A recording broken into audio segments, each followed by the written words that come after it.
Bienvenidos en el Círculo. Hoy vamos a platicar de qué ha pasado con el consumo, con la confianza de los consumidores para el tema, por ejemplo, de comercio electrónico, de pagas a distancia, del uso de tarjetas. De eso vamos a conversar con nuestros invitados el día de hoy, que me permito presentarle. Déjenme saludar primero a María Cristina Morales, analista senior de mercados financieros. ¿Qué tal, María Cristina? ¿Qué tal, Mario? Mucho gusto. Muchas gracias por la invitación. Al contrario, gracias a ti por estar aquí con nosotros. También Edgar Mauricio Cabrera, experto en facturación electrónica y temas de e-commerce. ¿Qué tal, Edgar? Hola, Mario. Muy buenas tardes. Gusto en saludarlos a todos.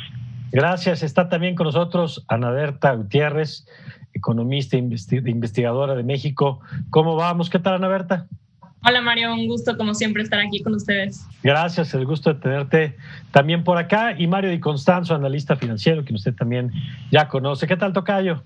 ¿Qué tal, tocayo? Buenas tardes a todo el panel. Buenas. Bueno, pues empezamos. A ver, Ana Berta, si te parece, arrancamos contigo. Claro ¿Qué ha pasado en esta etapa en la que de pronto pues nos fuimos a las casas y buena parte de nuestros hábitos cambiaron? Y hemos tenido que aprender desde compras en casa, uso de pagos electrónicos, menos efectivo hasta por temas de razones sanitarias que de pronto nos causa temor. ¿Qué ha pasado durante estos meses? ¿Cómo se ha movido en ese sentido la economía mexicana? Pues ha habido muchísimos efectos, como ya hemos platicado por acá, en todos los sectores de la economía, pero en particular en el consumo, lo que vimos fue que hubo una caída fuertísima, sin precedentes básicamente, como hemos ya platicado varias veces. En abril cayó 20% de mes a mes la cantidad de consumo que se hace en los hogares mexicanos. Y esto puede sonar lógico por la crisis, pero la realidad es que el consumo es un indicador muy poco volátil. Incluso con las crisis cae, pero no de manera tan fuerte a veces, porque la gente tiene que seguir consumiendo los alimentos, los bienes, las necesidades básicas. Entonces, esta caída sí fue pues impactante, del 20%, y sigue cayendo ahorita en estos meses el indicador. Y esto se da no solo por el encierro, sino también por la caída en los ingresos de las familias, ¿no? Hay menos trabajo, muchísima gente perdió su trabajo. Ahorita vamos en más de 7 millones de empleos perdidos al cierre de junio. Entonces, esto evidentemente tuvo un impacto sobre el consumo a nivel interior, ¿no? En el mercado privado. Pero lo que hemos visto ya en estos últimos meses, que ya hay una ligera recuperación en algunos ingresos para sectores, particularmente en el comercio, es que hay un incremento importante en las ventas que las empresas comerciales hacen a través de Internet, por catálogo, por televisión o similares, que son estas ventas a distancia, ¿no? Que justamente, a pesar de que no todos los mexicanos lamentablemente están haciendo esto de quedarse en casa, sí hay una buena proporción de la población que lo está haciendo, e incluso la gente que trabaja muchas veces está decidiendo pedir el súper por internet o a domicilio por medio de la página del supermercado. Entonces, estas ventas tienen un salto importante en abril de 12.6% de mes a mes, y ahorita están 66.5% por encima de lo que había pasado en junio de 2019. Eso es un incremento muy importante, que hay que enfatizar que estas ventas han ido creciendo constantemente en los últimos años por toda la innovación y el crecimiento del sector Internet, pero sí es un salto importante y es algo que está ganando importancia ahorita en este contexto. Muy bien. A ver, Mario Di Constanzo, tu lectura de lo que ha pasado, ya ahorita Ana Berta nos dio una primera aproximación, pero ¿qué agregarías tú a lo que está pasando en este sector? Bueno, yo agregaría dos cosas importantes. Efectivamente, creo que lo que preocupa es que en general el consumo ha caído, y creo que va a seguir cayendo mucho por el ingreso disponible de las personas, que se ha reducido. Eso, que ni qué. Las ventas o el comercio electrónico online también ha caído, pero me llamó mucho la atención ver un dato, que las personas en esta pandemia también utilizaron o incrementaron el uso de efectivo. Esto me ha llamado la atención. No toda la gente creo que está familiarizada con el comercio online. Y por el otro lado, creo que en algún punto de la pandemia, la gente también prefirió, aún contra las normas o aún contra las recomendaciones, tener el dinero en la mano. Y yo creo que esto es un fenómeno que responde también pues no a la falta de bancarización en el país, pero sí al miedo a utilizar los sistemas electrónicos de pago. Creo que esto es importante. Las personas, aún y ahora, siguen utilizando o prefieren utilizar el efectivo. No les gusta mucho pagar con la tarjeta de débito, aún y cuando lo podían hacer. Lo están haciendo en comercio electrónico, desde luego, es la única manera de hacerlo, pero también es cierto que todavía hay miedo de la gente a utilizar medios electrónicos. Para mí el CODI de Banco de México no ha logrado pegar, por más que lo han impulsado, no ha logrado pegar por las características de la economía mexicana y de las personas, y menos en esta pandemia. Creo que es desgraciadamente un mal indicador, pero la gente, por el miedo al robo de datos, por las reclamaciones que hay en los cajeros automáticos al disponer de efectivo, sigue prefiriendo el uso de efectivo y más en las situaciones de emergencia. De acuerdo. Ahora, Edgar, lo que hemos visto a lo largo de estos meses es que el virus es el mismo, pero los efectos son diferenciados. Y en ese sentido, ahorita, por ejemplo, que Mario, Canaberta hablaban de la caída del consumo, es cierto, ahí están los datos, pero también es que para otros es la época de oro. Cuéntanos un poquito, porque en efecto, quienes han trabajado, por ejemplo, como es tu caso, el tema del comercio electrónico, quizá recibieron con el virus el empuje pues, que no hemos visto en años en el país y que lograron vencer resistencias que ahí estaban, pero que la realidad terminó por evidenciar que no tenía ningún sentido, ¿no? Muchas gracias, Mario. Sí, efectivamente, los efectos son muy desiguales y yo creo que hay que revisarlos casi sector por sector y tema por tema. Nosotros tenemos, por ejemplo, de entrada tenemos clientes corporativos y tenemos clientes pymes muy diferenciados, y el efecto en mercado corporativo no ha sido tan grande, salvo en ciertos temas muy particulares, obviamente líneas aéreas, todos los temas que tienen que ver a lo mejor con travel, con todo lo que es la parte del turismo, han sido muy afectados, y así como esos hay sectores que definitivamente han tenido unas caídas absolutamente dramáticas. Pero tenemos también otros sectores que han sido muy beneficiados, y obviamente la parte de tecnología, bueno, pues ha sido un poco la piedra angular para muchos, para poder mantener las operaciones, para poder continuar como ahora comunicándonos a distancia, para poder seguir operando las ventas en línea, tanto de productos como de servicios. Y entonces sí, hemos identificado incrementos muy fuertes en algunos sectores, y también hemos identificado que el sector digital obviamente necesita fortalecerse. Afortunadamente, en grandes rasgos ha aguantado todo lo que ha sido necesario, pero sí hay muchos lugares donde tienen que fortalecerse los comercios, las empresas, todos. Los que estaban preparados desde antes han aguantado mucho mejor y se han fortalecido precisamente los que ya tenían a la mejor estrategias omnicanal, es decir, no tener solo un canal de ventas físico, sino a lo mejor tener canales de ventas diferenciados en plataformas, en marketplaces, su propio e-commerce.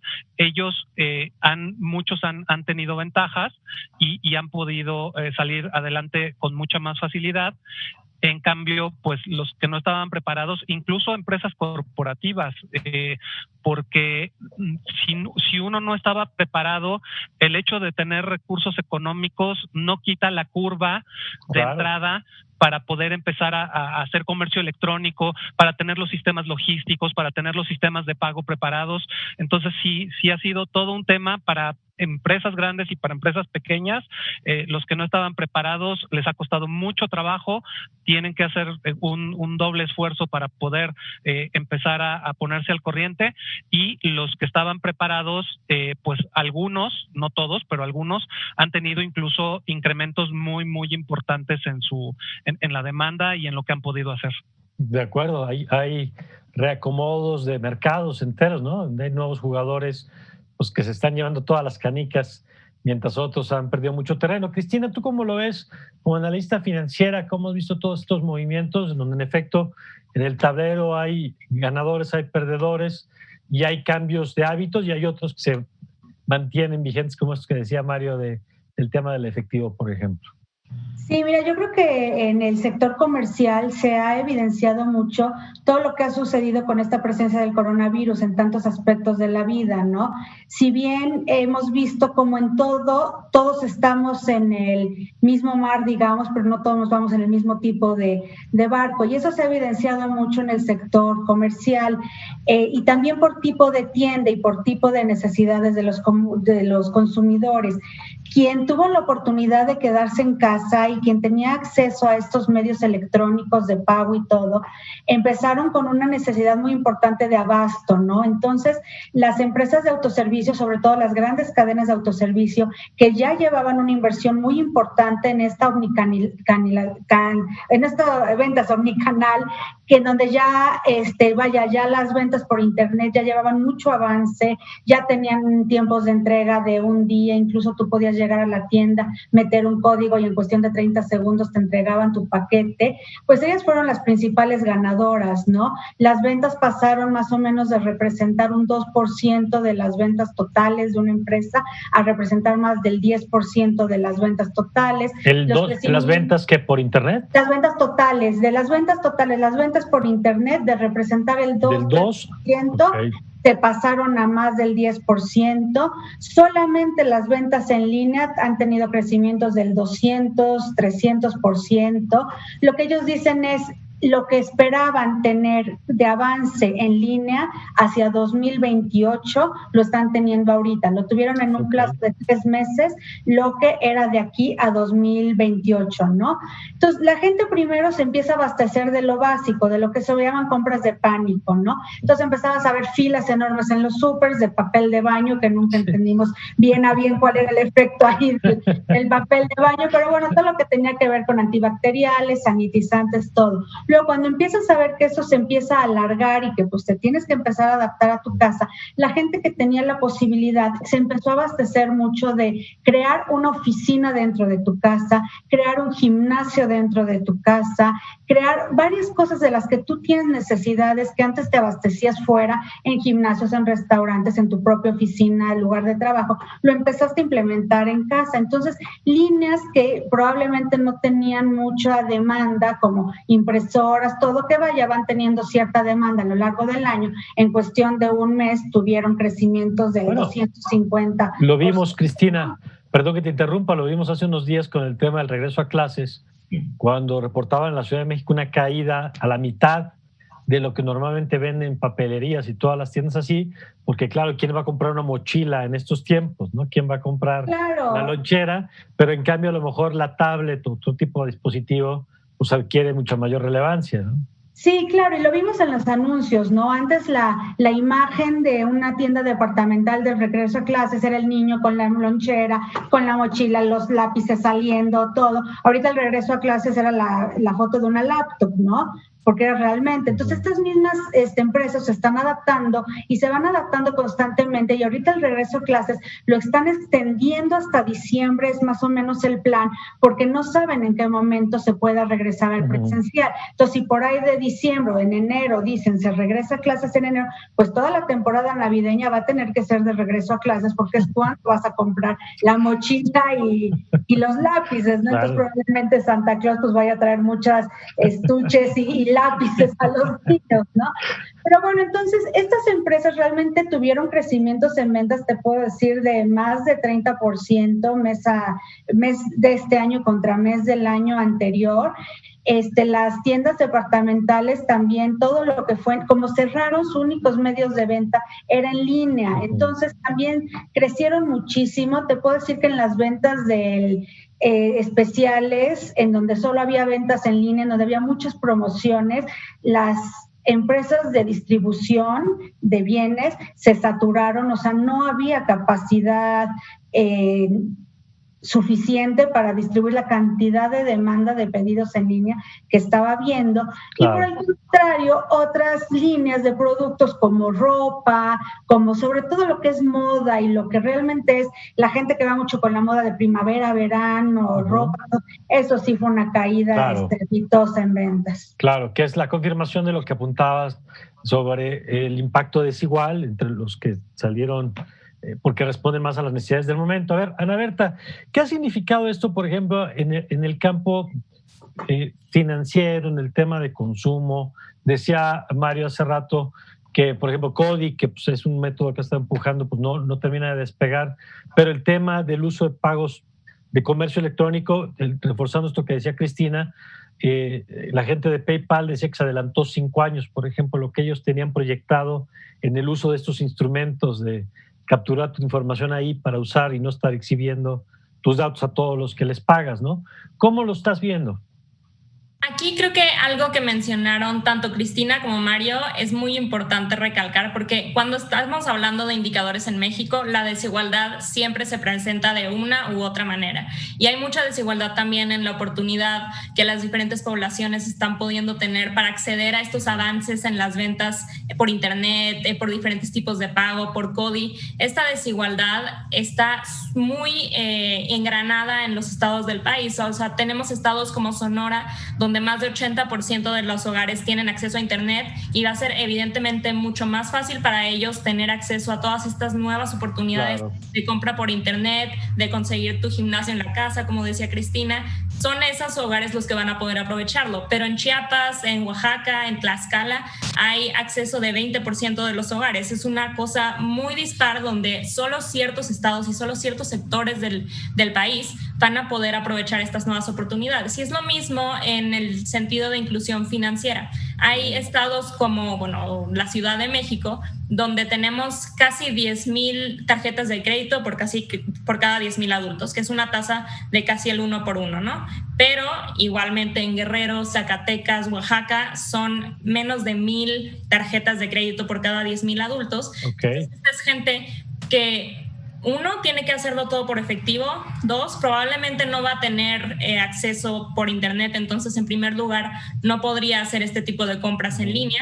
Y tres, no tienen acceso a tarjetas de crédito o de débito que les permitan hacer estas compras, entonces incluso si tienen internet en su hogar no pueden hacer estas compras y ajustar su patrón de consumo de una manera tan rápida, ¿no? Entonces estas disparidades se reflejan, creo, en el cambio que hemos visto realmente en el consumo, que ha caído y que no ha crecido en todos los sectores, más que en algunos, y se refleja también en la confianza del consumidor, ¿no? Este indicador que sale mes a mes, que ya en junio ya tuvo recuperaciones mensuales, que hay que recalcar que son mensuales porque sigue estando muy por debajo de los niveles del año pasado. Pero lo importante aquí es que va creciendo, pero va creciendo impulsando por factores como la confianza que tiene la gente en el futuro. Los factores que más están creciendo son la esperanza de los miembros del hogar sobre la situación del país, la situación económica del país en 12 meses, o sobre la situación de su hogar en 12 meses. Pero los indicadores que realmente nos dicen si ellos están pensando que en este momento van a poder incrementar ya su consumo o no, se están quedando más o menos estancados, están recuperándose después de fuertes caídas en abril y en mayo, pero están incrementando muy lentamente, y es eso lo que nos muestra que todavía hay una preocupación porque la mayor parte de la población no está teniendo esta oportunidad para impulsar su consumo, ¿no? De acuerdo. Vamos a una pausa y regresamos ahora con Mario, si nos lo permites, tocayo, justo con esto de que apuntan a Berta. ¿Cómo estábamos en temas de bancarización, de acceso a estas herramientas? Ahorita nos dabas datos muy interesantes de la desigualdad en el tema de Internet, que es pieza clave para lo que nos decía Edgar, para poder comprar o para poder vender, pero vamos a platicar de la otra parte, la financiera, que también es pieza clave para que este instrumento funcione. Vamos a la pausa y regresamos aquí en El Círculo con más.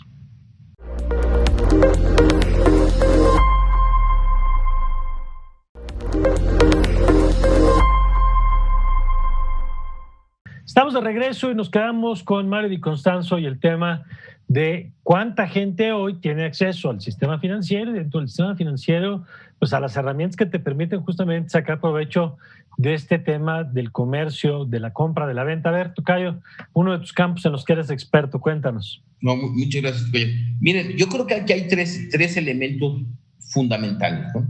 El primero, ya lo comentó Ana y lo han comentado, el acceso al Internet como un elemento de inclusión financiera, como un elemento de educación y como un elemento hasta competitivo, porque nos hemos dado cuenta que, por ejemplo, en el comercio electrónico se encuentran mejores precios, por ejemplo. Entonces, una persona que hoy no tenga acceso a esto, al Internet, por ejemplo, no solamente se va a quedar rezagada en educación, no solamente se va a quedar rezagada en inclusión financiera, sino también se va a quedar rezagada en oportunidades de alcanzar o de obtener mejores precios.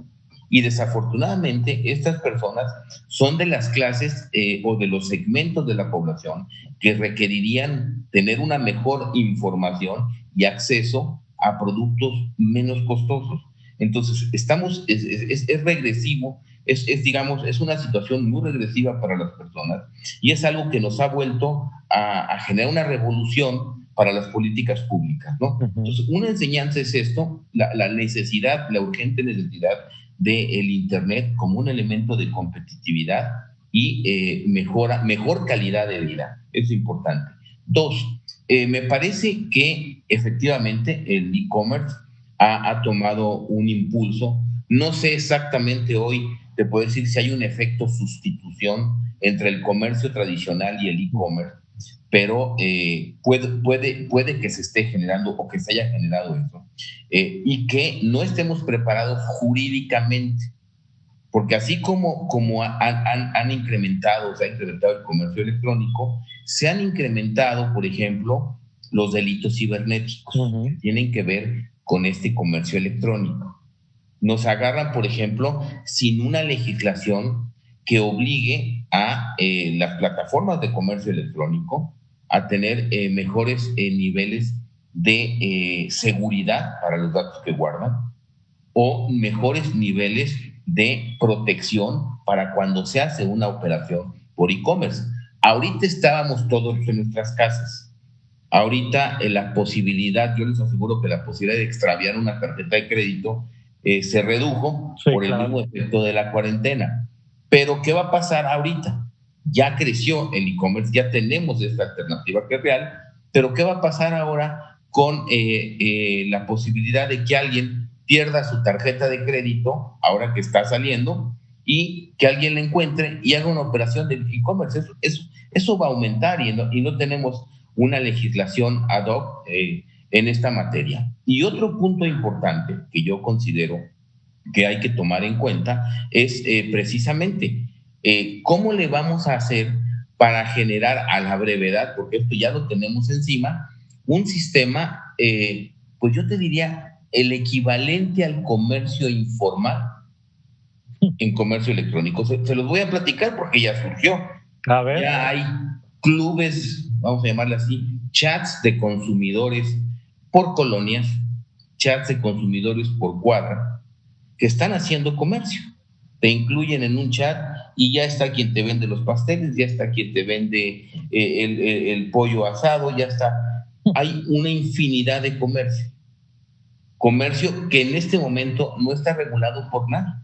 Es más, sería un casi comercio casero que ha pululado y que se están generando, vamos a llamarle así, estos clubes de consumidores, y que en algún momento van a ir creciendo porque además ya se volvió una alternativa real.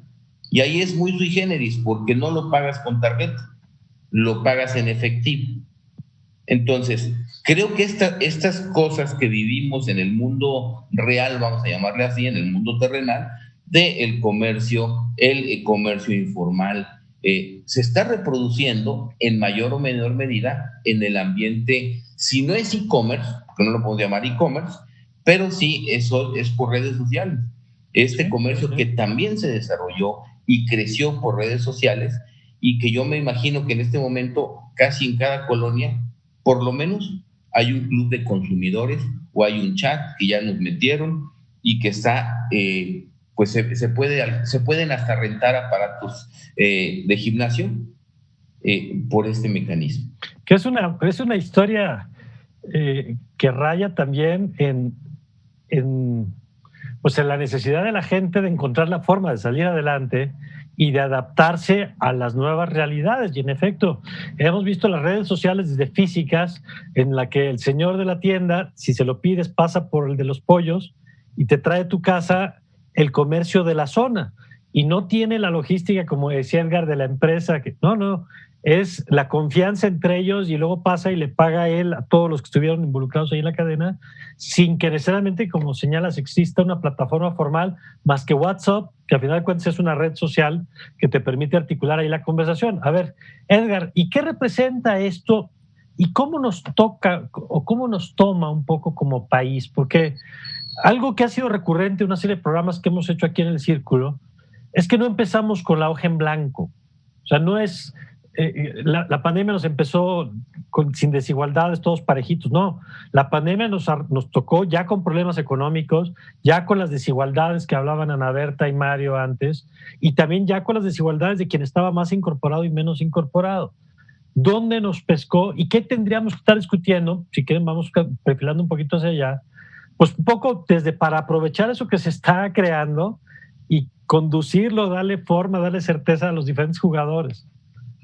Fíjate que ahí yo pondría que sí hay un par de semillitas de luz que sí ya teníamos de antes.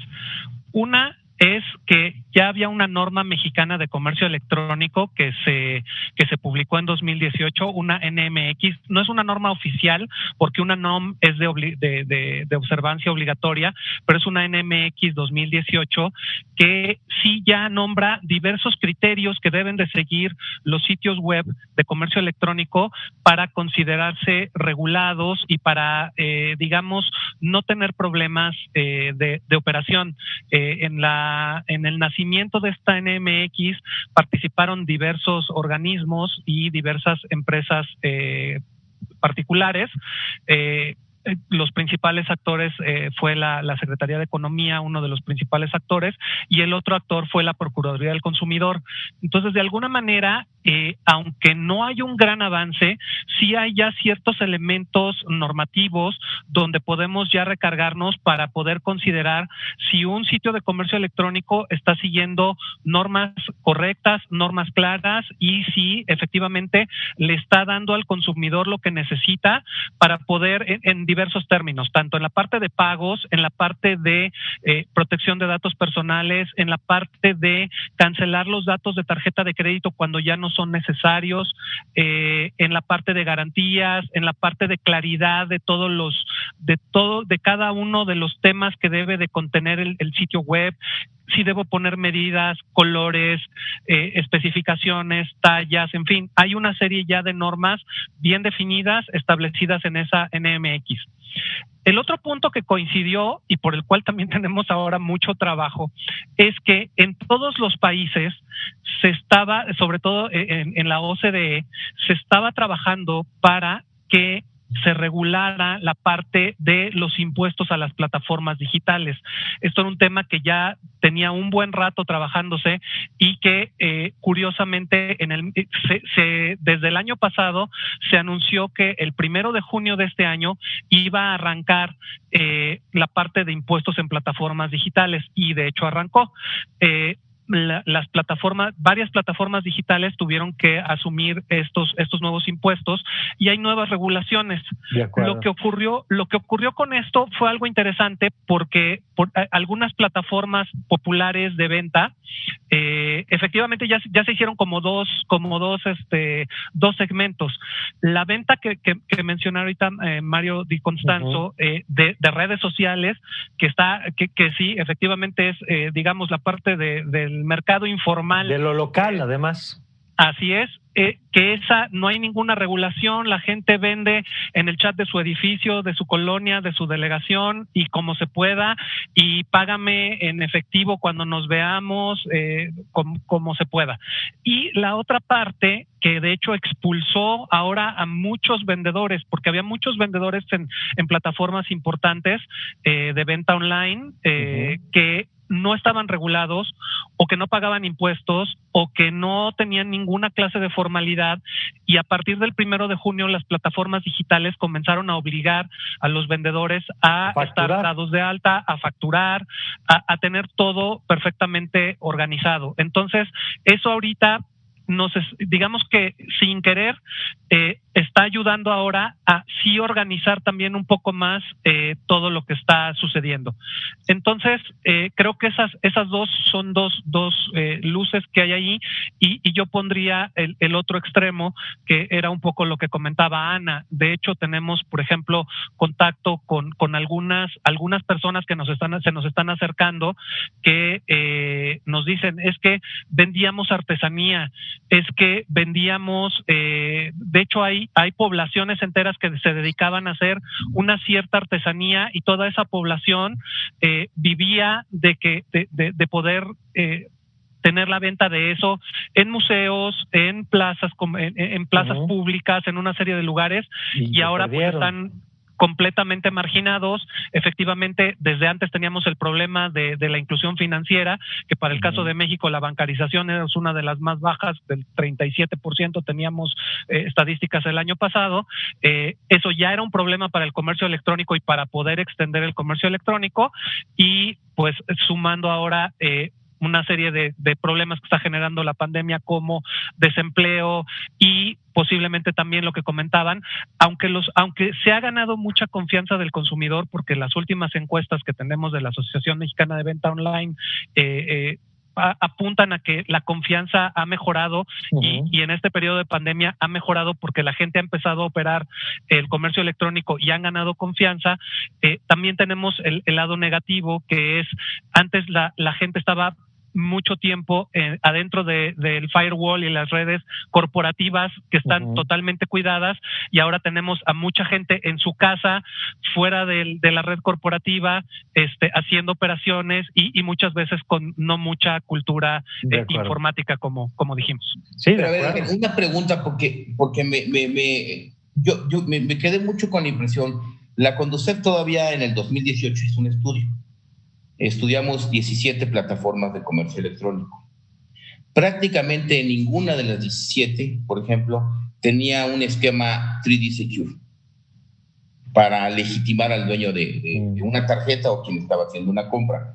Esto quedó, lo de la Secretaría de Economía, quedó como un código de conducta, más bien no como algo forzoso, que es lo que nos debe de preocupar, porque no es la obligatoriedad, digamos, es una buena intención que han hecho muchos portales y que muchos sí lo han tomado, pero más allá de una ley, digamos, que las obligue, a mí me llama mucho la atención, por ejemplo, que muchos bancos lo que hacen es, vía telefónica te mandan tu alerta cuando estás haciendo un comercio electrónico, y te dan la oportunidad de rechazar la operación, incluso antes de convertirlo en una reclamación formal, y esto es un poco, pues es un costo adicional para el comercio electrónico, porque a lo mejor la compra sí se estaba haciendo bien, digamos, ¿no?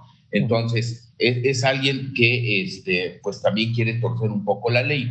A mí más bien lo que sí me preocupa es de aquí para adelante, porque, digamos, ya mostró ser el comercio electrónico una opción importante, creo que lo es, por eso ha crecido, y creo que ya las cosas difícilmente van a regresar a ser como eran antes, ¿no? De acuerdo. A ver, y en ese sentido, Cristina, ¿cuál es tu mirada de esto? Porque una pregunta que hemos hecho aquí varias veces es si esto es un paréntesis o un parteaguas, si es simplemente una etapa en la que paramos lo que hacíamos para volver a ello en cuanto se pueda, o si estamos ante un juego nuevo, que ya hay cosas que llegaron para quedarse. ¿Cómo lo están viendo ustedes y qué implicaciones tendría esto? Mira, definitivamente hay cosas que llegaron ya para quedarse. Yo creo que todo esto de que la gente ha encontrado cómo comprar en línea y ha visto que no es necesario ir y pasar 80 horas en un centro comercial viendo qué vas a comprar, todo, y que hay cosas más prácticas que puedes ya tener directo en tu casa, que te llegan, o que solo haces el pick-up en tienda y todo, creo que puede ser. Probablemente no mantengamos esos niveles de compra en línea como proporción de las ventas totales tan fuerte como los niveles que tenemos ahorita, porque finalmente también es parte del entretenimiento de la gente. A la gente le gusta salir, ver qué hay, es parte de su dinámica, ¿no? Del fin de semana. Pero sí, pues sí, la gente descubrió algo nuevo, ¿no? Algo diferente, algo que vio que pues nunca lo había hecho, pero pues que está bien hacerlo, que también vale la pena, y para las empresas es muy rentable desarrollar más y promover más las ventas en línea. Entonces, una vez que ya atrajeron a esos consumidores, que ya son clientes cautivos para él, probablemente sí los sigan tratando de mantener con ventas en línea, con precios más atractivos, que finalmente sí solo los encuentras en línea, y que son ventas más rentables para ellos. Unas ventas que haces en línea, pues sí tienen un mayor nivel de rentabilidad. Oye, ¿no? Yo me imagino, Cristina, por ejemplo, esto que apuntas, pues todos los que descubrieron que no tenían que tener un local, por ejemplo, y pagar la renta y pagar una serie de empleados, y que hoy pueden hacer la operación desde un portal, ¿no? Claro, lamentablemente sí hay muchos negocios que han cerrado sus puertas ya para siempre y que se han dedicado a otras cosas, pero hay muchas otras tiendas que han cerrado sus puertas físicas, sin embargo han encontrado esta oportunidad de hacerlo en línea, porque dicen, realmente vendo lo mismo, tengo mi catálogo ampliado en internet y finalmente no tengo, los gastos bajan muchísimo, ¿no? Y la gente está viendo también que finalmente en la tienda había a lo mejor 3 opciones de lo que querían comprar y en internet encontraron 20 opciones más que había, con muchos mejores precios, con cosas más atractivas. Entonces yo creo que vamos a regresar a una cosa como a la mitad de donde estábamos y a donde llegamos. A las tiendas, digamos, tampoco les conviene estar cerradas como estuvieron, porque finalmente también quieren promover sus cosas, necesitan que la gente vaya, que la gente se enamore de los productos, que los quieran, que de alguna manera los quieran promover. Entonces, mi parecer es que vamos a regresar a algo intermedio.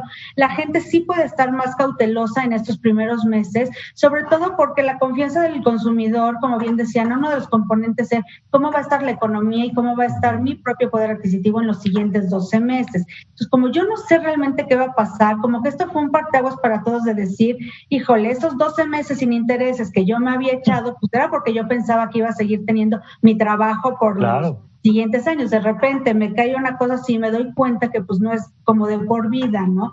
Entonces yo misma, pues ahora ya no me voy a animar tanto a tener ahora 12 meses sin intereses, porque digo, híjole, si por algo hay un rebrote en diciembre y si por algo ahora sí la empresa vuelve a recortar y ahora sí me toca a mí, ya no se va a animar tanto la gente. Creo que las decisiones de consumo van a ser más racionales, más basadas en pues qué necesito ahorita y para qué me alcanza ahorita. Eso puede mejorar un poquito también como las carteras vencidas y esos impagos y eso, tanto que habíamos llegado a esos 12 meses de intereses que se había vuelto en una bola sin parar de tanto endeudamiento de la gente.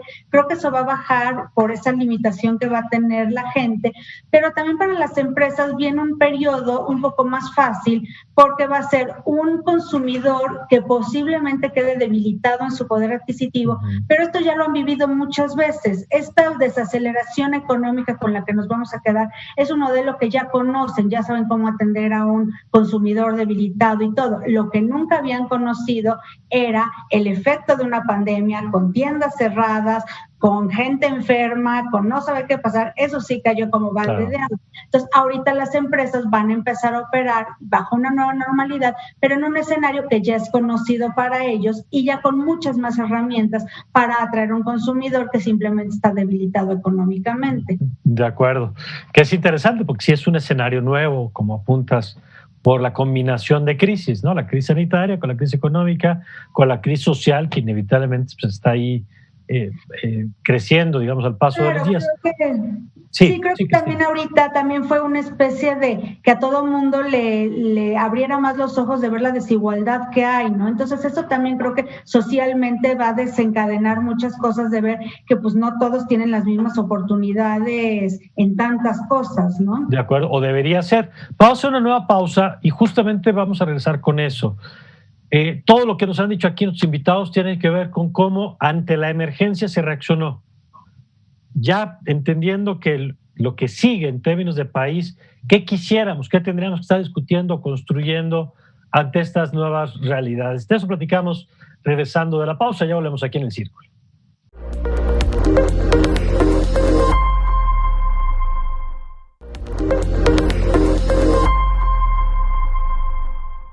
Estamos de vuelta y a ver, Ana Berta, hemos dicho aquí, hemos escuchado que han ustedes ilustrado problemas de acceso al sistema financiero, problemas de acceso a Internet con las brechas que eso tiene.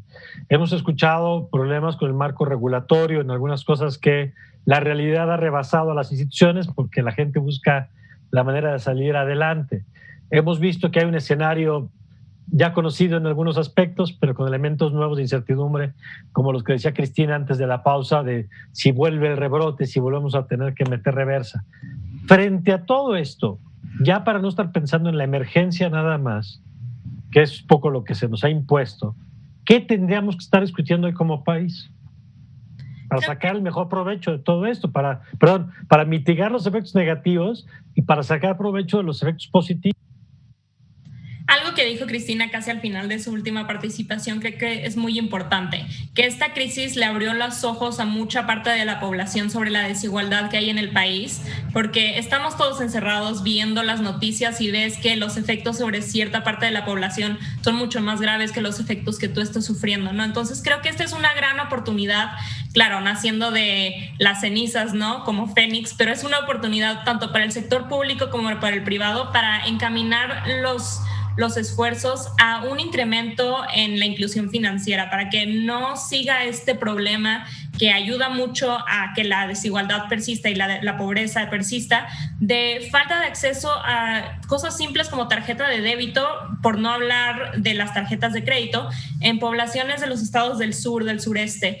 También es importante hacer un impulso, esto puede venir también no solo del sector público, sino del privado, en el acceso a Internet de estas poblaciones, que además de ser algo bueno que ayudaría a aumentar el bienestar de las poblaciones, también les puede ayudar a ellos como empresas, porque tienen un sector más grande de clientes y pueden tener, o sea, potencialmente un incremento en sus utilidades, ¿no? Entonces creo que es importante aceptar estas disparidades y dejar de hacer solo el discurso que ya llevamos escuchando por décadas de eliminar la desigualdad en el país, eliminar la pobreza y encaminar esfuerzos que no necesariamente sean simples transferencias, sino estrategias claras entre sector público y privado para incrementar acceso a Internet, incrementar acceso a financiamiento, incrementar acceso a servicios financieros, aumentar cantidad de sucursales bancarias en los diferentes estados del país, lo cual inevitablemente uno va a ayudar a que estas poblaciones se recuperen de cierta manera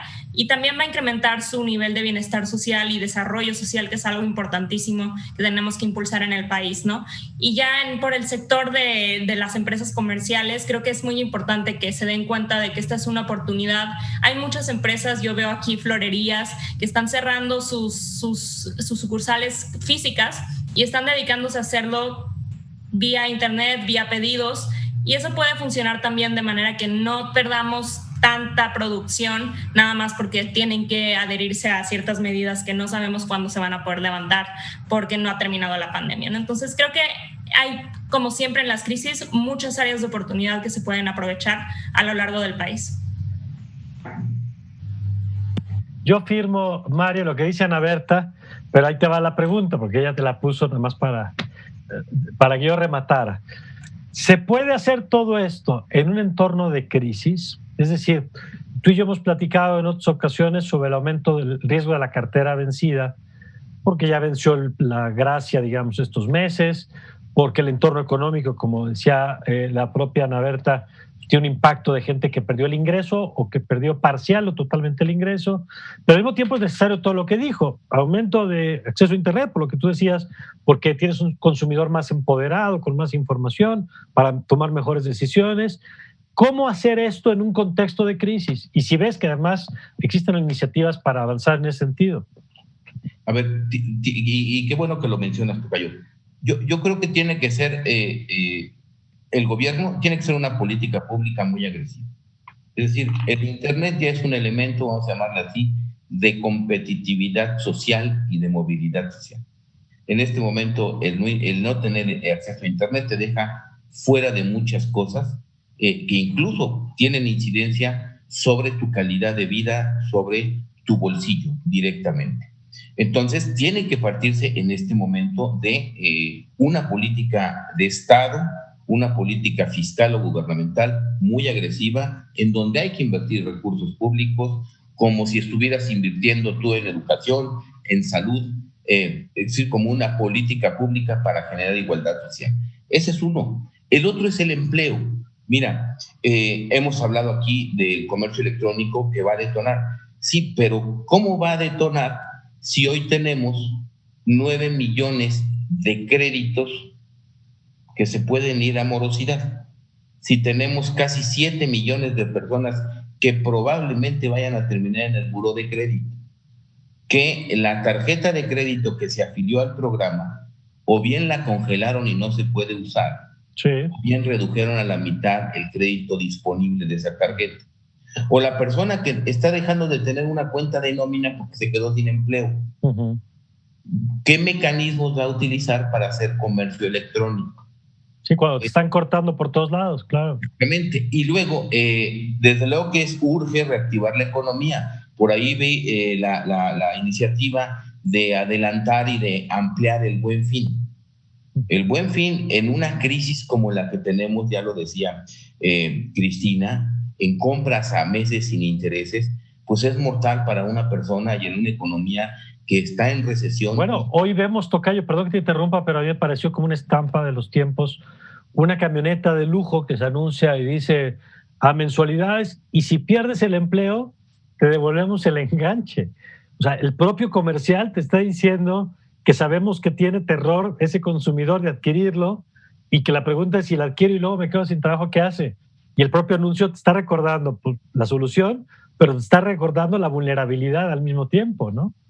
Que efectivamente, como lo señalas ahora, ¿hacia dónde vamos? Pues a lo mejor nos vamos a parecer más al Black Friday en Estados Unidos, en donde la venta va a estar en qué tanto pueda yo reducir el precio de los productos, digamos, en un pago al contado. Más que en las mensualidades.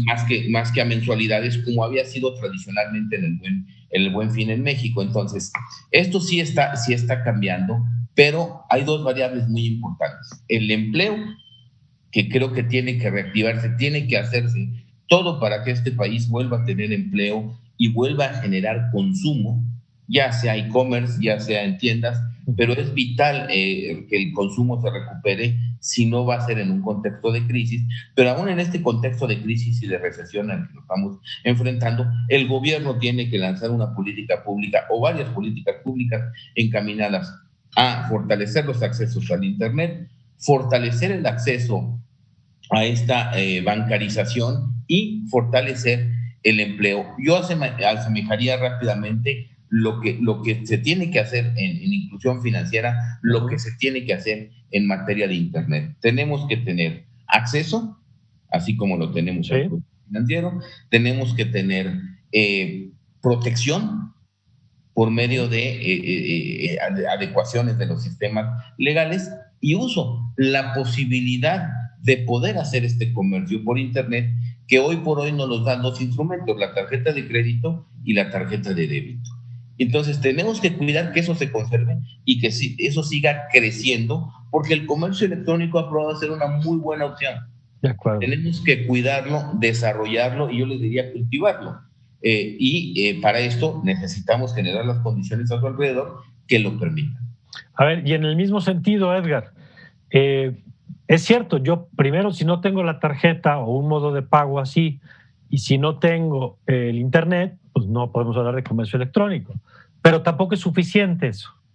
Y tú lo decías al principio en tus intervenciones, decías, a ver, sí, pero es logística, es procesamiento de la información, es la relación con el cliente, ¿no? Desde la ventanilla hasta la queja, hasta la devolución. Es decir, ¿qué tendríamos que estar haciendo? La misma pregunta, pero ahora desde tu campo, para meterle a este país un acelerador a este comercio electrónico, además de las condiciones mínimas que ya han dicho Mario y Ana Berta en términos de inclusión de Internet y del sistema financiero.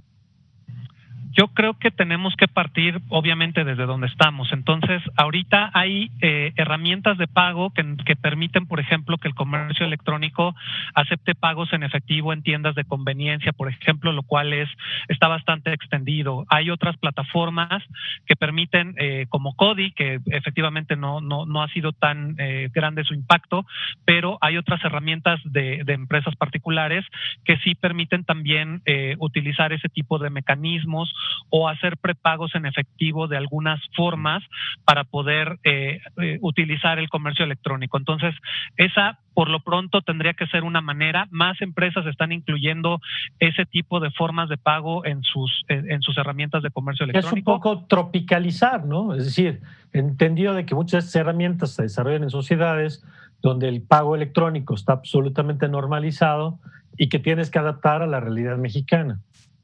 Sí, incluso hay países, los casos orientales donde las plataformas son prácticamente el medio de pago. Entonces, eso podría empezarse a replicar. De hecho, hay varios competidores, hay muchas fintech, empresas financieras nacientes, tecnológicas, que están ahora generando nuevos esquemas de pago basados en esto, basados en pagos en tiendas, basados en otros mecanismos para permitirnos ir avanzando. Obviamente, el mundo ideal es bancarización, es tener tarjetas de crédito y débito, es utilizar esos mecanismos. Sin embargo, si hay los mecanismos ahora, las empresas que quieran participar y ampliar sus bases de clientes y poder llegar a más consumidores, hoy tienen que utilizar estas otras pasarelas de pago que permiten utilizar de alguna manera el efectivo, porque además se complica con toda esta población nueva desempleada que no va a tener acceso al crédito y ni siquiera al débito. Entonces,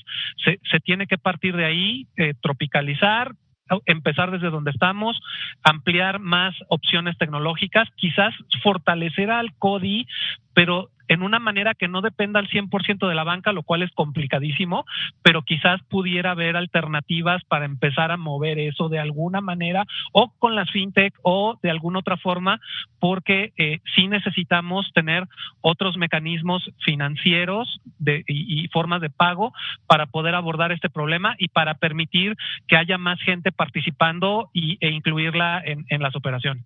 De acuerdo, Edgar. Y Cristina, para ir cerrando, pues tu carta Santa Claus, porque ya aquí nos han un poco puesto los temas que tendríamos que avanzar.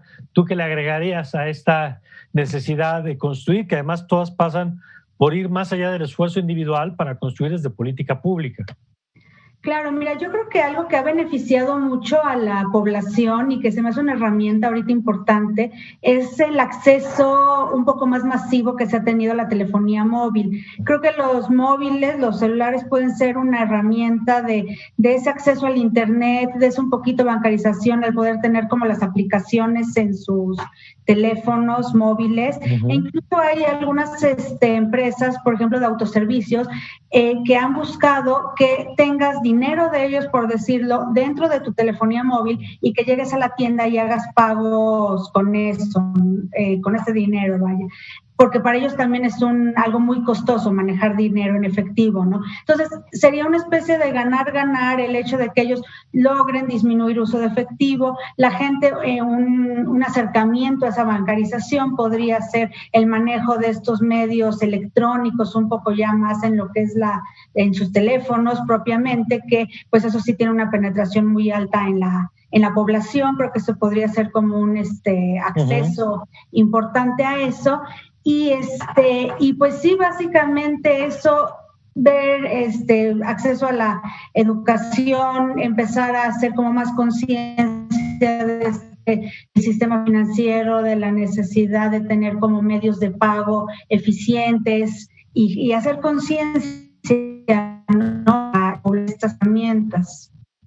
Pues vaya panorama. Yo creo que lo que hemos escuchado a lo largo de este programa es que la realidad se transformó con impactos desiguales socialmente, con golpes para unos, con oportunidades para otras, pero tenemos que entrarle a discutir pues qué tipo de país queremos y qué políticas públicas tenemos que empujar para que estos temas se desarrollen, incluyendo la mayor cantidad de población posible en los beneficios y mitigar también los posibles efectos negativos. Cristina, muchas gracias por habernos acompañado. Gracias a ti, Mario, qué amable, muchas gracias. Gracias a ti, Edgar, muchas gracias. Mario, muchas gracias. Gracias, Tocayo, como siempre, un placer. Gracias, Tocayo, saludos a todos, muchas gracias. Gracias a ti y gracias, Ana Berta, como siempre, un gusto platicar contigo. Gracias por la invitación, Mario. Gracias, y gracias a usted, ya lo sabe, por acompañarnos aquí en El Círculo. Si le parece que le puede ayudar a alguien a conocer lo que aquí nuestros expertos han puesto sobre la mesa, compártalo a través de nuestras redes sociales. Le invito a que continúe con nuestra programación en Justicia TV y yo me despido, no sin antes desearle, como siempre, que tenga usted un magnífico, pero magnífico día.